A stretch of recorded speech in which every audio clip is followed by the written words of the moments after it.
सत्संगत जी, प्यार से कहना धन निरंकार जी। स्वागत है आप सभी का हमारे YouTube चैनल सोना इंस्पायर विचार पर। इस वीडियो की शुरुआत करने से पहले दास आपसे हाथ जोड़कर एक भावपूर्ण निवेदन करना चाहता है। हमारा उद्देश्य आपके जीवन में सकारात्मक शांति और प्रेरणा का संचार करना है। हर रोज हम आपके लिए एक नई प्रेरणादायक वीडियो लाते हैं। इन वीडियो के माध्यम से हम आपके जीवन में आत्मविश्वास, शांति और प्रेम का संदेश पहुंचाना चाहते हैं। आपसे निवेदन है, कृपया हमारे चैनल को सब्सक्राइब करें और नोटिफिकेशन को ऑन करना न भूलें, जिससे कि आप किसी भी अनमोल साखी, सत्संग या संदेश से वंचित ना रहे।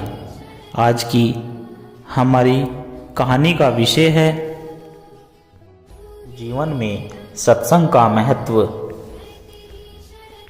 सत्संग का अर्थ है सत, सत्य और संग साथी, यानी सत्य का संग। सत्संग का तात्पर्य है संत जनों, संतों और विद्वानों की संगति करना और आध्यात्मिक चर्चा में सम्मिलित होना। सत्संग व्यक्ति के जीवन में सकारात्मक परिवर्तन लाने वाला एक महत्वपूर्ण साधन है, जिससे मन की शुद्धि होती है और आत्मज्ञान की प्राप्ति होती है। संतों और महापुरुषों की संगति, जब हम ज्ञानी और संत महात्माओं के साथ बैठते हैं, उनके विचार सुनते हैं, तो हमें आध्यात्मिक लाभ मिलता है। धार्मिक ग्रंथों का अध्ययन और श्रवण, भागवत गीता, रामायण, वेद, उपनिषद, श्री भागवत आदि ग्रंथों को पढ़ना और उनके प्रवचनों को सुनना भी सत्संग का ही एक रूप है। भजन, कीर्तन और ध्यान, जब हम भक्ति भाव से भजन कीर्तन में भाग लेते हैं, तो हमारा मन भगवान की ओर केंद्रित होता है। यह भी एक सत्संग का रूप है।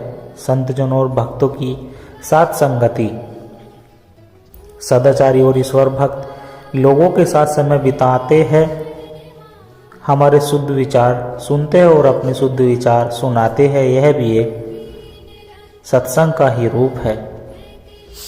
सत्संग के लाभ, मन की शुद्धि और शांति। सत्संग से व्यक्ति के मन में शुद्ध विचार आते हैं, जिससे नकारात्मकता समाप्त हो जाती है और आत्मिक शांति मिलती है। जीवन के लक्ष्य की प्राप्ति, सत्संग हमें यह समझाने में मदद करता है कि हमारा जीवन केवल सांसारिक सुखों तक सीमित नहीं, बल्कि आत्मज्ञान प्राप्त कर मोक्ष की ओर बढ़ना भी आवश्यक है। आत्मविश्वास और सकारात्मकता में वृद्धि, संतों के प्रवचनों और धार्मिक ग्रंथों की बातें व्यक्ति के भीतर आत्मविश्वास और सकारात्मकता बढ़ाती है, जिससे जीवन के प्रति एक नया दृष्टिकोण विकसित होता है। अहंकार और नकारात्मकता का नाश, संत सदैव विनम्रता का मार्ग दिखाते हैं, जिससे व्यक्ति का अहंकार कम होता है और उसमें करुणा व प्रेम का संचार होता है। जब व्यक्ति सत्संग में जाता है, तो वह नैतिक रूप से सशक्त बनता है और समाज के प्रति अपने कर्तव्यों को भली भांति समझने में लगाता है। बुरी संगति से बचाओ, सत्संग हमें बुरी आदतों से दूर रखता है और सही मार्ग दिखाता है। आध्यात्मिक उन्नति और मोक्ष प्राप्ति, सत्संग के माध्यम से व्यक्ति भौतिक इच्छाओं से मुक्त होकर ईश्वर भक्ति और आत्मज्ञान के मार्ग पर चलता है, जिससे मोक्ष का द्वार खुलता है। यहाँ पर कुछ महापुरुषों के विचार है जो सत्संग से संबंधित है। चलिए जानते हैं। संत कबीर जी कहते हैं, संत संग जानी छोड़िए जो चाहे कल्याण, एक घड़ी आधी घड़ी पूनी आधी में पूनी आधी। सत्संगति संयोग से 100 जन्म के पाप, भगवान श्री कृष्ण भागवत गीता में कहते हैं, सत्संग से मनुष्य को आत्मज्ञान प्राप्त होता है और उसे मोक्ष की प्राप्ति होती है। स्वामी विवेकानंद जी कहते हैं, सत्संग मनुष्य को अज्ञान के अंधकार से निकालकर ज्ञान के प्रकाश की ओर ले जाता है। संतों के सत्संग में जाए, यदि संभव हो तो किसी ज्ञानी गुरु या संत के प्रवचनों में शामिल हो, धार्मिक ग्रंथों का अध्ययन करे, नियमित रूप से भागवत गीता, रामायण, उपनिषद आदि का अध्ययन करे, भजन कीर्तन करे, प्रतिदिन कुछ समय भजन कीर्तन या मंत्र जाप करे, सज्जनों की संगति करे, ईश्वर भक्तों को और सदाचारी व्यक्तियों का साथ करे, ध्यान और योग का अभ्यास करे। ध्यान से आत्मचिंतन और शांति प्राप्त होती है। सत्संग जीवन को आध्यात्मिक रूप से समृद्ध बनाता है। यह न केवल हमारे विचारों को शुद्ध करता है बल्कि हमारे आचरण को भी सुधारता है। सत्संग के माध्यम से हम बुरी आदतों से बचते हैं और अच्छे विचारों को अपनाकर जीवन को सार्थक बनाते हैं। अतः प्रत्येक व्यक्ति को सत्संग का हिस्सा बनना चाहिए, जिससे उसका मानसिक, नैतिक और आध्यात्मिक विकास हो सके। सत्संग से बढ़कर कोई शिक्षा नहीं और ईश्वर का भजन करने से बढ़कर कोई साधना नहीं। सत्संग का वास्तविक अर्थ क्या है, चलिए जानते हैं। सासंगत जी, सत्संग का अर्थ केवल साधुओं या संतों की सभा में बैठना नहीं है, बल्कि इसका वास्तविक उद्देश्य सत्य का संग करना है। सत्संग वह अमृत है जो हमारी आत्मा को परमात्मा से जोड़ने का कार्य करता है। यह हमें अज्ञान से ज्ञान की ओर, अंधकार से प्रकाश की ओर और मोह माया से मुक्त कर ईश्वर से मिलने का मार्ग दिखाता है। मनुष्य जीवन केवल भौतिक सुख सुविधा और धन संपत्ति, परिवार और समाज तक सीमित नहीं है। इसका अंतिम उद्देश्य आत्म साक्षात्कार और परमात्मा की प्राप्ति है। जीवन में कितनी भी दौलत, प्रतिष्ठा या सुख सुविधाएं मिल जाए, लेकिन यदि आत्मा अशांत है तो सब व्यर्थ है। इसलिए हमें आत्मिक शांति और सत्य की खोज के लिए सत्संग रूपी दिव्य संगति की आवश्यकता होती है। संसार में मनुष्य अज्ञान, मोह, अहंकार, लोभ, वासना और क्रोध के कारण दुखी रहता है। सत्संग इन सभी दोषों को नष्ट करने की शक्ति रखता है। जब हम संतों के वचनों को सुनते हैं, धर्म ग्रंथों का अध्ययन करते हैं, तो मन में शुद्धता आती है और पाप मिटने लगते हैं। हमारा मन चंचल है, हर समय इधर उधर भटकता रहता है। संसार के प्रलोभन इसे खींचते रहते हैं। सत्संग हमें सिखाता है कि मन को संयमित करके उसे परमात्मा की ओर कैसे मोड़ा जाए। जब मन एकाग्र होकर सत्य को ग्रहण करता है, तब जीवन में वास्तविक आनंद का अनुभव होता है। सत्संग हमें गलत आदतों और बुरी संगति से दूर रखता है। यदि हम बुरे लोगों के संपर्क में आते हैं, तो धीरे धीरे हमारे विचार और कर्म भी दूषित हो जाते हैं। संत कबीरदास जी ने कहा है, संगत से गुण होत है, संगत से गुण जात, बास बसोली संग में बसे सुगंधी बास बसात। अर्थात जैसी संगति में रहोगे वैसे ही गुण आएंगे। इसलिए हमें हमेशा सद्गुणी, ज्ञानी और भक्ति के मार्ग पर चलने वाले लोगों की संगति करनी चाहिए। अहंकार मनुष्य के पतन का मुख्य कारण है। सत्संग हमें नर्म बनाता है और अहंकार को समाप्त करता है। जब हम संतों के जीवन को देखते हैं, उनकी सरलता और विनम्रता को समझते हैं, तब हमें एहसास होता है कि सच्चा ज्ञान वही है जो अहंकार को मिटा दे और सेवा भाव को जागृत करे। सत्संग हमें ईश्वर के प्रति प्रेम और भक्ति की अनुभूति कराता है। जब हम नियमित रूप से सत्संग करते हैं, भजन कीर्तन में भाग लेते हैं, तो हमारी आत्मा परमात्मा के निकट जाने लगती है। भगवान श्री कृष्ण ने गीता में कहा है, सतत कीर्तन मम यत तुष्टि च रमते, अर्थात जो निरंतर मेरा भजन करते हैं, मेरे सत्संग में रहते हैं, वे परम शांति और आनंद को प्राप्त करते हैं।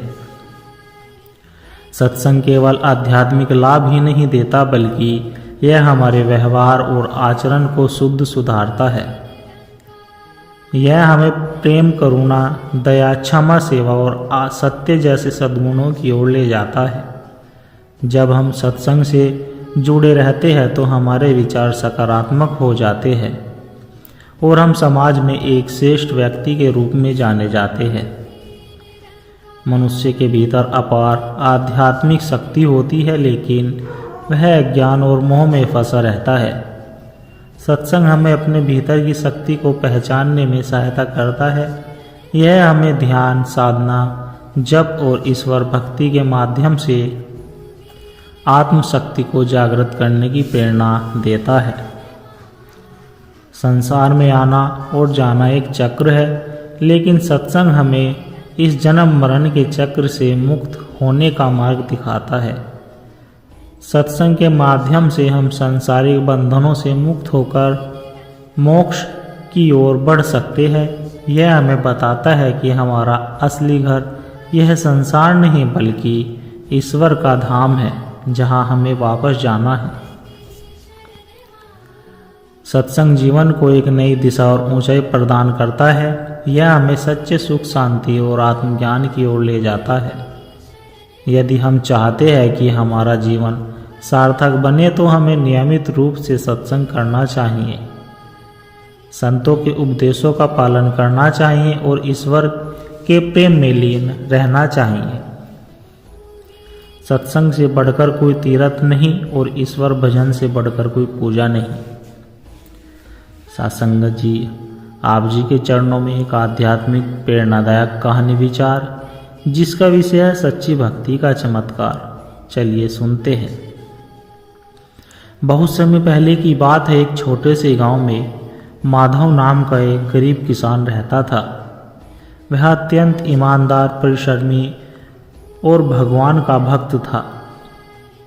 उसका जीवन बहुत ही साधारण था, लेकिन उसके हृदय में भगवान के प्रति गहरी श्रद्धा थी।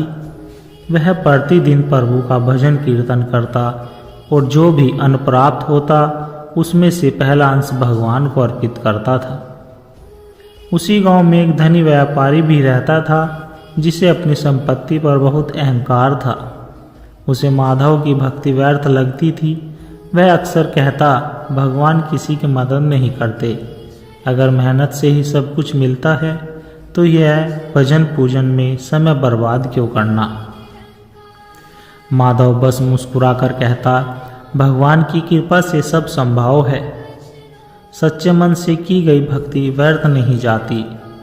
व्यापारी ने माधव को चुनौती दी, अगर तुम्हारे भगवान सच में है तो तुमसे ज़्यादा धनवान क्यों नहीं, तो तुम्हें सबसे ज़्यादा धनवान क्यों नहीं बनाते। अगर तुम्हारी भक्ति में शक्ति है तो दिखाओ कोई चमत्कार।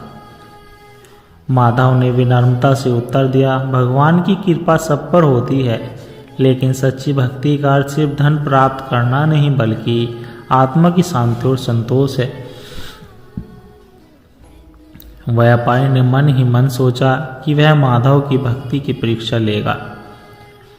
उसने एक सुनहरी कटोरी में स्वादिष्ट भोजन परोसा और सोचा कि अगर भगवान है तो इसे खाने कोई दिव्य शक्ति आएगी। उसने कटोरी को एक वृक्ष के नीचे रख दिया और छिपकर देखने लगा। कुछ ही देर में एक भूखा कुत्ता वहां आया और उस कटोरी का भोजन खाने लगा। व्यापारी यह देखकर हंस पड़ा और माधव से बोला, देखो तुम्हारे भगवान ने नहीं खाया बल्कि कुत्ते ने खा लिया। माधव मुस्कुराया और बोला, भगवान हर जीव में है। यदि यह कुत्ता तृप्त हुआ तो समझो कि स्वयं प्रभु ने इसे स्वीकार कर लिया। एक दिन गांव में भयंकर अकाल पड़ा। फसलें सूख गई, नदियां सूखने लगी और लोगों के पास खाने को कुछ नहीं बचा। धनी व्यापारी की भी स्थिति खराब हो गई, क्योंकि धन से भी भोजन नहीं मिल पा रहा था। लेकिन माधव फिर भी निश्चिंत था। उसने भगवान का स्मरण करते हुए जो थोड़ा बहुत अनाज बचा था उसे लोगों में बांटना शुरू कर दिया। व्यापारी बहुत चिंतित था और अब उसे एहसास होने लगा कि केवल धन ही जीवन का आधार नहीं। जब उसने माधव से पूछा कि वह इतनी शांति से कैसे रह सकता है तो माधव ने उत्तर दिया, जो सच्चे मन से प्रभु की भक्ति करता है उसकी रक्षा स्वयं भगवान करते हैं। जब हम अपने पास जो कुछ भी है उसे दूसरों के साथ बांटते हैं तो भगवान हमारी रक्षा करने का मार्ग स्वयं बनाते हैं। यह सुनकर व्यापारी की आंखों में आंसू आ गए। उसने सोचा कि मैंने जीवन भर धन कमाया, लेकिन जब कठिन समय आया तो मेरा धन भी मेरी रक्षा नहीं कर पाया। लेकिन माधव की भक्ति ने उसे और पूरे गांव को बचा लिया। उस दिन से व्यापारी ने भी सच्चे मन से प्रभु की भक्ति शुरू कर दी और अपनी संपत्ति का उपयोग गरीबों की सेवा में करने लगा।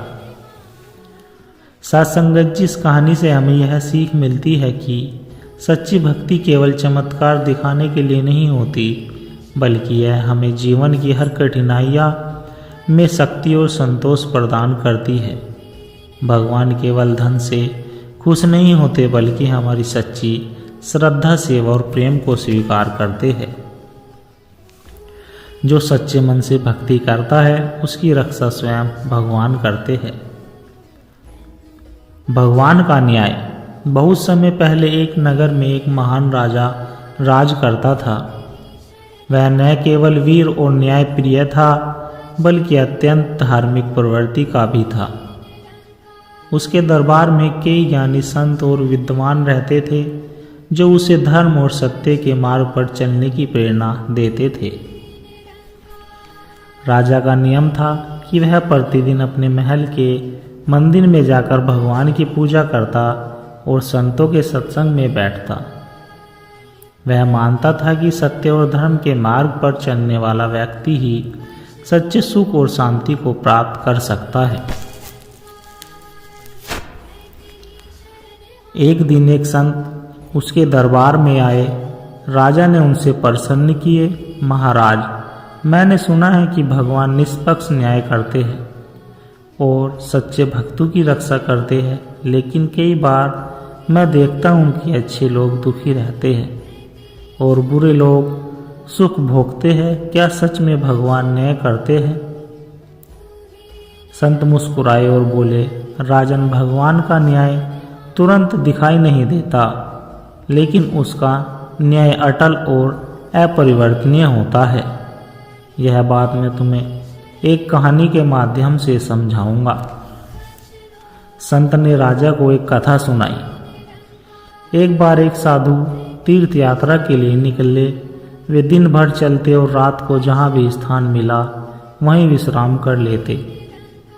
एक दिन वे एक गांव में पहुंचे और एक धनी व्यक्ति के घर आश्रय लिया।